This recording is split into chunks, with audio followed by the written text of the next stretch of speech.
Inayag ni late Representative Ferdinand Martin Romualdez na parang script lamang at paulit-ulit ang mga pahayag ni Senator Chis Escudero sa kanyang privilege speech na puno ng mga akusasyong walang basihan na karaniwang makikita sa mga troll pages at social media post. At matandang binasag ni Senator Francis Escudero ang katahimikan matapos masangkot sa sinasabing suhulan sa flood control projects.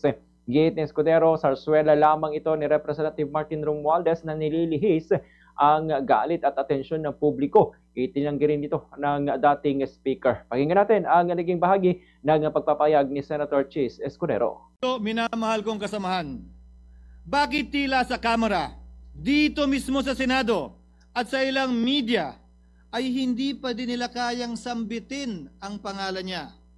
Pues, sasabihin ko, Martin Romualdez. Minsan ang binanggit ng mga diskaya ito mismo dito sa Senado ang kanyang pangalan. Pero agad itong pinabawi nung humarap sila sa Kamara. Binanggit ni Master Sergeant Gutesa ang kanyang pangalan. Pero ultimo notaryo, natunto nila at pinabawi nila ang pagnotaryo. Buti na lang, huli na't nasabi na niya ang pangalan ni Martin Romualdez na pinanumpaan dito mismo sa ating Blue Ribbon Committee. Sa isang pahayag, inahayag naman ni Romualdez ang kanyang pagkadismaya dahil sa halip na magbigay ng malinaw na paliwanag, inakusahan pa umano siya ni Escudero ng pagkakadawi sa isyu ng korupsyon sa mga flood control projects.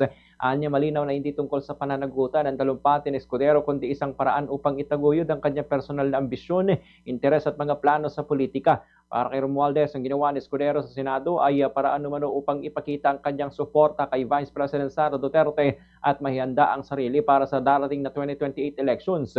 Nangako naman si Romualdez na patuloy siyang makikipagtulungan sa isang patas na investigasyon at tiniyak na wala siyang itinatagong impormasyon. Dagdag pa niya ang tunay umanong hangarin na Escudero na magpanagot. Mas mainam na ito'y gawin sa presinto kung saan dapat siya magpaliwanag.